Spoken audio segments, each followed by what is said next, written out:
어제 코로나19 신규 확진자는 전날과 같은 621명으로 연이틀 600명대를 기록하고 있습니다. 사적 모임과 특히 대규모 사업장에서의 감염 확산이 지속되고 있어서 우려가 큽니다.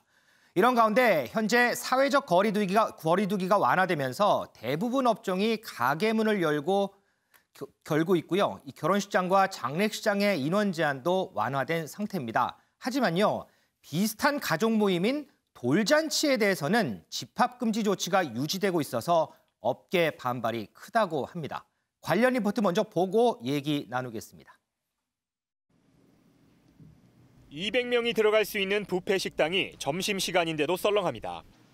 짐을 정리하기 위한 박스들이 곳곳에 널브러져 있고 의자들도 쌓여 있습니다. 6년 동안 돌잔치 전문 뷔페 식당을 운영해온 박기영 대표는 최근 사업을 정리하기로 했습니다. 지난해 12월 말부터 가게 문조차 열지 못하고 있는데 코로나 사태 이후 쌓인 적자만 8억 원이 넘습니다.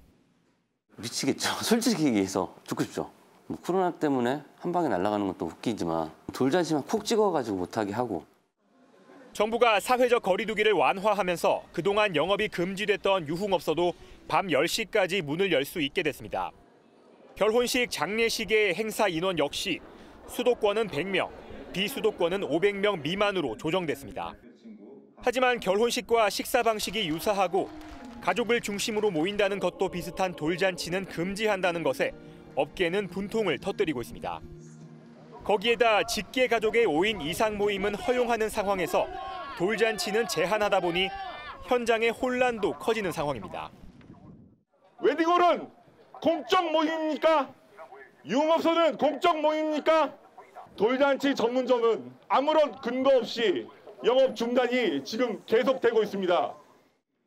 돌잔치 업계는 1월 한 달 동안에만 전국 28개 업체가 폐업한 것으로 파악하고 있습니다. 정부의 일관성 없는 정책에 업계 종사자들의 속은 하루하루 타들어가고 있습니다. MBN 뉴스 김종민입니다. 자, 그런데요, 이 앞서 전해드렸다시피 지금 코로나19 확진자가 다시 증가 추세여서 지금의 거리두기 단계가 다시 올라가는 것 아니냐, 이런 얘기들이 나오고 있습니다. 김은미 기자. 네. 현재까지 거리두기 2.5단계 이 기준은 넘어섰죠? 네, 일단 저희가 같이 그래픽을 갖고 좀 얘기를 좀 보면서 얘기를 해볼까 합니다. 지금 보시는 거, 지금 저게 설 연휴가 지나고 난 다음에 하루 신규 확진자 수를 나타낸 그래프입니다. 근데 보면은 지금 15일부터 거리두기가 완화되고 있었는데 월요일에 343, 그러다가 457, 621, 621 이렇게 300, 400, 600, 600. 그러니까 굉장히 급격하게 지금 오르고 있습니다. 그러다 보니까 이거는 사실 이틀 연속 확진자가 600명대가 나오게 되면 말씀하신 것처럼 거리두기 2.5단계의 기준을 지금 넘어서는 거거든요. 네. 그래서 지금 그런 얘기가 나오는 것 같은데 그렇기 때문에 이제 방역 당국에서도 상당히 좀 고민을 하고 있는 것으로 보입니다. 어제 오후에 방역 당국에서는 이런 얘기를 했습니다. 계속 확산하게 되면 이제 현재 조치를 다시 강화하는 방안을 검토할 수밖에 없다라고 얘기를 했는데요. 다시 강화할 수도 있다. 네, 사실 여기서 더 무서운 거는 전문가들은 심지어 4차 대유행이 시작되는 것일 수도 있다라는 상당히 무서운 전망을 내놓기도 하고 있습니다.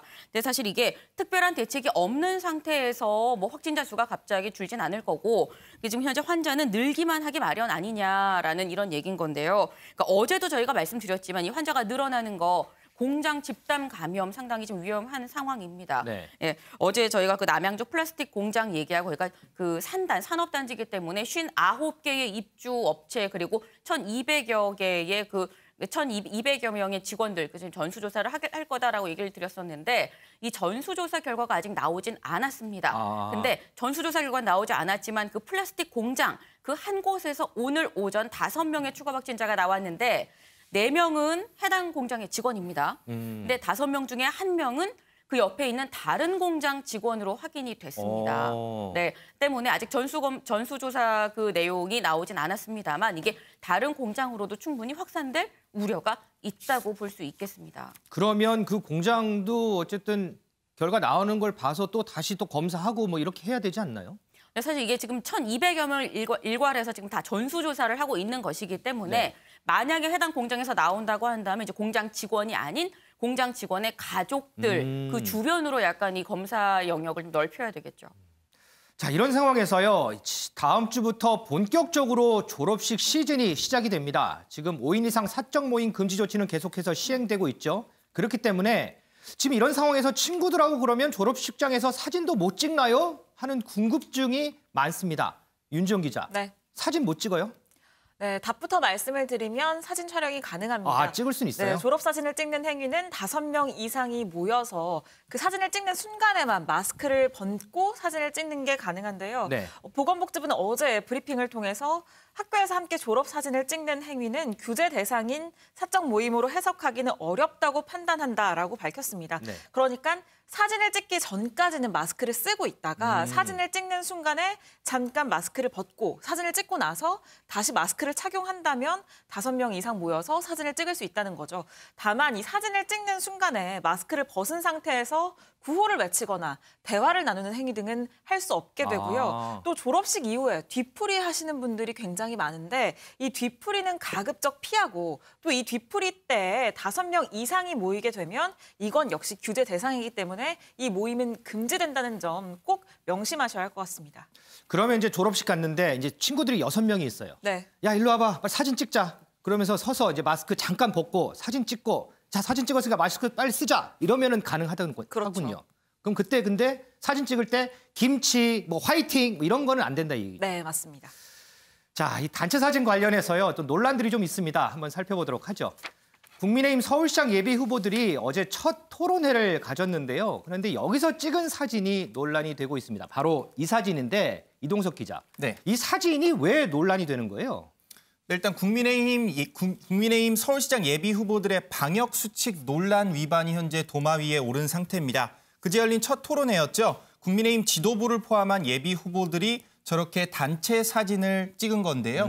보시면 마스크를 쓴 사람이 단 한 명도 없습니다. 그러네요. 그렇습니다. 오세훈, 나경원 예비 후보가 악수를 하는 모습에는 오세훈 예비 후보가 저렇게 마스크를 쓰지 않은 모습을 확인하실 수 있는데요. 현재 방역 당국은요. 만나는 사람과 신체 접촉, 그러니까 악수, 포옹 등을 하지 않는다고 현재 규정을 하고 있습니다. 국민의힘은 방역 수칙 논란 위반 현재 상황에 대해서 이렇다 할 입장을 내놓지 않고 있는 상황입니다. 그런데 얼마 전 이 사진 보니까 얼마 전에 왜 민주당의 우상호 예비 후보가 바로 이 사진이죠. 마스크 쓰고 이 지인들하고 이렇게 X자로 사진 찍었을 때 논란이 됐는데 맞습니다. 우상호 예비 후보는 당시에 자신의 불찰이었다 사과했거든요. 그런데 그때 보니까 이 사진에 있던 조은희 예비 후보가 당시 우상호 의원을 엄청나게 비판을 하지 않았었어요, 그때? 맞습니다. 국민의힘 서울시장 예비 후보들이 찍은 사진을 좀 전에 보셨는데요. 다시 한번 보시면요. 오른쪽에 조은희 예비 후보의 모습을 확인하실 수 있습니다. 조은희 예비 후보, 그동안 더불어민주당 우상호 서울시장 예비 후보의 방역수칙 논란을 비판한 바 있는데요. 지난 4일이었죠. 우상호 민주당 예비 후보가 손을 맞잡은 채 단체 사진을 촬영했다가 비난을 받은 바가 있습니다. 앞서 말씀드렸다시피 방역당국은 악수 등 신체 접촉을 하지 않는 것을 현재 권고하고 있는데요. 이에 대해서 조은희 예비 후보 뭐라고 했냐면요. 당시 방역수칙을 위반했다면서 바이러스가 민주당만 피해가냐 이러면서 쓴소리를 내뱉었습니다. 방역수칙을 이렇게 비판했다가 되려 본인이 방역수칙 위반 논란에 휩싸이게 된 셈입니다. 은영 위원님, 그 국민의힘의 이 사진 아마 글쎄요. 제가 보기에는 이게 공적 업무에 들어가지 않을까 싶기도 한데 네. 그럼에도 불구하고 여러 가지 이제 비판들이 나오는 건 아마도 이렇게 솔선수범해야 할 정치인들이 자꾸 이런 모습을 보이기 때문이 아닐까 저는 이런 생각이 좀 드는데 어떠세요? 네. 국민의힘 TV 토론장에서 이렇게 사진 찍은 거는 마스크를 했느냐 안 했느냐도 일단 논란이 될 수 있는데 제가 지금 마스크를 안 쓰고 있기 때문에 네. 그게 이제 TV 토론 현장이었잖아요. 네. 그러니까 아마 방역지침 준수하에 TV 토론을 할 때는 마스크를 안 쓰고 했을 가능성이 높습니다. 네네. 그런데 이제 TV 토론이 끝난 다음에 이제 사진을 다 같이 찍은 거예요. 그런데 이때는 좀 마스크를 쓰고 찍었으면 좋지 않았겠냐. 네. 어차피 국민들한테 보여주는 건데 후보들이 마스크도 쓰고 방역 지침을 잘 지키는 모습을 보여줬다면 더 좋았을 텐데 특히 그렇죠. 이제 마스크도 마스크지만 이 손을 잡는 건 악수는 안 된다고 이제 계속 얘기하고 있는데 우상호 의원 X자 뭐 악수 사진이라든가 계속 악수를 해서 논란이 되고 있어요. 정치인들이 보면은 맨날 으르렁거리다가 굳이 우리는 사석에서는 그렇지 않는다는 점을 보여주기 위한 것인지 꼭 악수를 꼭 하거나 그렇죠. 뭐 이런 사진을 찍을 때 그냥 이렇게 하고 화이팅하면 되잖아요. 네. 또는 뭐 이런 표시 있고요. 네. 이렇게 하면 되는데 굳이 악수를 하는 이유를 잘 모르겠어요. 특히 이제 지난달 같은 경우에 이낙연 민주당 대표가 우상호 의원과 그다음에 박영선 전 장관과 함께 많은 사람들을 데리고 전통시장을 방문해서 어묵을 먹는 모습이 공개되면서 논란이 일었었죠. 지금 나오는 이제 저 네네. 사진이죠. 사진을 보니까 뒤에 많은 사람을 대동하고 있는데 뒤에 있는 분들은 다행히 이제 마스크를 쓰고 있는데 네네. 그렇더라도 너무 많은 인원을 대동하고 간 거고 이게 지난달 말이었어요. 그때 한참 3차 대유행 때였는데 저렇게 보이는데 저것도 굉장히 논란이 됐었죠. 저는 왜 저렇게 했을까 하고 그때 저도 되게 의아하게 생각을 했거든요. 굳이 아니 뭐 유세현 장 정치권이 뭐 선거 때만 되면 굳이 뭐 전통시장 가는 것도 썩 유쾌하지는 않지만 뭐 가도 되는데 저렇게 먹방을 꼭 보여줬어야 되나 이런 생각을 저도 그때 했었어요. 그래서 이런 모습들이 결국은 이제 공직자의 방역지침 위반 논란으로 이어지게 되고 이 모습을 보는 국민들 입장에서는 나는 일상의 불편함을 참고 꾸역꾸역 마스크 쓰고 뭐 이러고 있는데 공직자들은 뭐 공적인 업무라는 이유로 저렇게 방역지침을 위반하면 얼마나 씁쓸하겠어요. 그렇죠. 형평성 논란도 일 수도 있는 부분이고요. 그래서 최근에 이제 더더욱 이제 재보궐선거를 앞두고 이렇게 정치인들이 방역지침을 어기는 일들이 많아요. 그래서 실제로 서울시가 이제 서울시장 선거 때 아까도 다 서울시장 선거와 관련된 활동이었는데 네. 정당 활동 관련 그 방역지침을 마련해 달라고 선관위에 정부에 요청한 것으로 알려졌습니다. 지침이 안 나왔어도 마땅히 안 했어야 되는데 그렇죠. 보통 이것들을 어기니까 정확하게 지침을 내놓고 앞으로도 선거 때까지는 뭐 한두 달 남았잖아요. 네. 그동안 제발 이제 이런 모습으로 국민들한테 눈살 찌푸리게 하는 일이 없었으면 하는 바람입니다. 어쨌든 이번 보궐선거도 코로나19 상황 하에서 치러지는 만큼 방역 수칙은 철저히 좀 지켜주시면 좋겠습니다. 그런 부분들이 유권자들 보기에도 좀 더 좋은 부분이 아닐까 이런 생각도 좀 해봅니다. 저희가 해외 유명 인사들 코로나19 감염 사실 몇 번 전해드렸는데요. 김은미 기자. 네. 이번에는 이 할리우드 유명 배우 기네스 펠트로도 코로나19에 감염됐다가 회복된 사실을 공개했더라고요.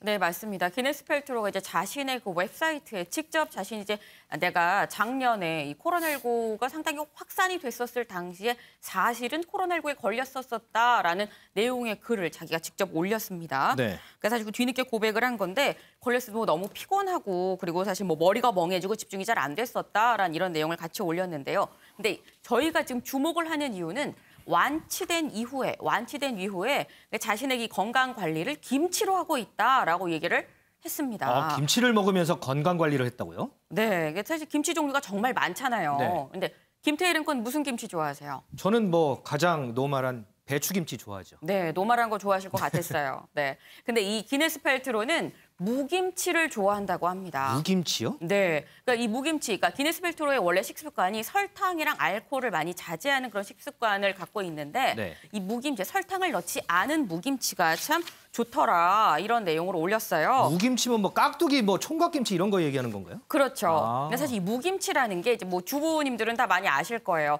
무김치가 무 자체가 좀 알싸하면서 달달한 맛이 있습니다. 근데 네. 이게 김치가 숙성이 되면서 알싸함은 좀 옅어지고 이 달달한 맛이 상당히 배가가 되거든요. 그러니까 기네스 펠트로가 김치를 먹을 줄 아는 거죠. 근데 기네스 펠트로 하면 평소에도 한식 많이 자주 즐기지 않아요? 예전에 많이 본 것 같은데요. 네, 맞습니다. 한식을 전도한 한식 전도사인 기네스 펠트로의 모습 한번 같이 보고 오겠습니다. He's going to show me how to make one of my favorite dishes that I've always wanted to know how to make, which is, I can never pronounce it right. The tempura part or the bibimbap part? The bibimbap part. Bibimbap. Bibimbap. Bibimbap. So it's a Korean rice dish, essentially. Exactly. We're going to use brown rice, right? We are, because it's healthier. It's healthier. And my favorite part of it is, I have two favorite parts. The kimchi, which is like a spicy Korean cabbage that I love. And it's incredible. Thanks, Lee. All right, my I'm pleasure. so happy I know how to make this. 아주 비빔밥, 김치 발음이 한국 사람 못지 않은데요. 아, 네. 그리고 사실 비빔밥에도 김치를 넣는 것도 이제 상당한 김치 애호가임을 이제 확인할 수가 있었는데 지금 보신 게 2009년의 그 유튜브 영상입니다. 근데 2009년이면 지금 12년 전인 거죠? 그렇죠. 네, 12년 전에 이미 비빔밥을 상당히 좋아했다는 얘기. 그러니까 K푸드가 지금 상당히 이게 인기를 얻게 된 게 몇 년 되지 않았습니다. 그렇죠. 그런데 12년 전에 무려 직접 저렇게 비빔밥을 만들어서 먹을 정도로 한식을 상당히 좋아했다는 게 비빔밥의 또 참맛, 김치의 참맛뿐만 아니라 비빔밥의 참맛도 알고 있다라는 얘기겠죠. 기네스 펠트로가 왜 건강한지 이제야 좀 알 수 있을 것 같습니다. 자, 김치 얘기가 나왔으니까 말인데요. 윤지영 기자. 네. 트로트 가수 송가인 씨도 김치를 언급했던데 무슨 연유 때문에 언급을 한 거예요? 네, 인기 있는 트로트 가수 송가인 씨 평소에도 무대에서 한복을 좀 즐겨 입는데 네. 그제 SNS에 한복을 곱게 차려입은 이 사진을 올리면서요. 김치도 한복도 우리나라 대한민국 거예요 라는 이 소신 발언을 내놓은 겁니다. 최근에 중국 누리꾼들이 한복과 김치를 자기 나라의 문화다라고 이렇게 우기는 일들이 굉장히 많은데 그렇죠. 여기에 이 반박을 하는 소신 발언을 해서 화제가 되고 있습니다. 그런데 얼마 전에 보니까 이 중국 포털 사이트에 우리 윤동주 시인 검색하면 조선족으로 나오더라고요. 네, 맞습니다. 중국의 이 검색 엔진 바이두의 윤동주 시인을 검색하면 이 바이두 백과에 윤동주 시인의 국적이 중국으로 민족은 조선족으로 표기가 돼서 나옵니다. 그러면서 윤동주 시인이 중국 조선족 애국 시인 윤동주 씨는 지린선 룬징 씨의 교사 가정에서 태어났다 이렇게 소개를 하고 있는데요. 여기에 대해서 이 서경덕 성신여대 교수가 항의 메일을 보내는 등 이 수정을 요청을 하기도 했습니다. 하지만 중국 매체들은 이 문제에 대해서 양국 전문가들이 고증과 분석에 나서야 한다라면서 현재까지도 수정을 하지 않고 있는 상황입니다. 소정수 위원님, 네. 지금 조금 전에 봤더니 할리우드 배우까지 김치 정확하게 또박또박 얘기하던데 중국의 이 문화 공격은 왜 날로 심해지는 거예요? 결국 중국은 이제 90년대 이후에 이른바 동북공정 과정에서 자신들의 통일적인 그런 국가 체제를 유지하기 위해서 네. 소수민족의 역사도 중국의 역사다. 네. 이 정책을 펴고 있지 않습니까? 네. 그러니까 티벳의 역사도 지금은 그냥 중국의 역사가 돼버리는 거예요. 그렇죠. 마찬가지로 이제 뭐 고구려의 역사, 조선족의 역사도 전부 다 중국의 역사다. 이러한 이제 동북공정을 펼쳐왔는데 김치도 결국은 그러한 큰 맥락에서 그 문화적인 동북공정의 하나라고 이제 볼 수가 있는 거죠. 지난해 11월 달인가요? 그때 이제 황구시보가 그 중국의 파오차이 그렇죠. 그 음식이 ISO에서 표준 인증을 받으니까 김치 종주국의 치욕이다 이래가지고 마치 이제 김치 자기들이 김치의 종주국인 것처럼 맞아요. 이렇게 이제 하면서 시작이 돼서 이게 뭐 유엔주대 중국 대사도 그렇고 유명 유튜버도 그냥 김치를 다 우리 음식인 것처럼 중국에서 그런 식으로 해가는 것들이 계속 되고 있는데 이런 것들은 큰 틀에서 어쨌든 이 대한민국과 이 통일 한국까지 내다본 통일 한국 이후에 중국과의 관계 네. 이런 것까지 내다본 중국에서 이 동북 삼성의 역사 자체를 완전히 이건 우리의 역사다, 중국의 역사다라고 이제 가져가려고 하는 거죠. 고구려나 발해 이런 역사 자체를 부정하는 것이죠. 그 흐름이 그대로 지금 문화적으로 내려오고 있는 것이기 때문에 이런 문제를 그냥 중국에서 그런가 보다 이렇게만은 할 수 없는 맥락이 이제 거기에 있는 것이고 그렇죠. 이렇게 된 데는 우리의 잘못도 조금 있습니다. 그러니까 김치라는 용어를 영어로는 김치로 그대로 표기를 하는데 네. 이걸 중국어로 표기할 때는 파오차이라고 그동안 해왔기 때문에 이 부분에 대해서 빨리 어쨌든 김치에 맞는 그에 맞는 중국 발음 이런 것들을 제대로 좀 펼쳐야 될 것으로 보이고요. 그런 측면에서 조금 더 과감한 이런 외교적인 노력 이런 게 좀 필요할 것 같습니다. 최근에 중국 외교부에서는 이와 관련해서 대변인이 성명을 냈거든요. 그렇죠. 그런데 우리 쪽에서는 그에 비해서는 조금 이런 부분에 대해서 소극적이지 않은가 싶어서 어쨌든 하나하나 부분에 대해서 확실한 대응을 좀 할 필요가 있습니다. 어쨌든 간에요. 중국에서 김치를 김치로 부르는 날까지 이 주제는 저희는 계속해서 다루도록 하겠습니다.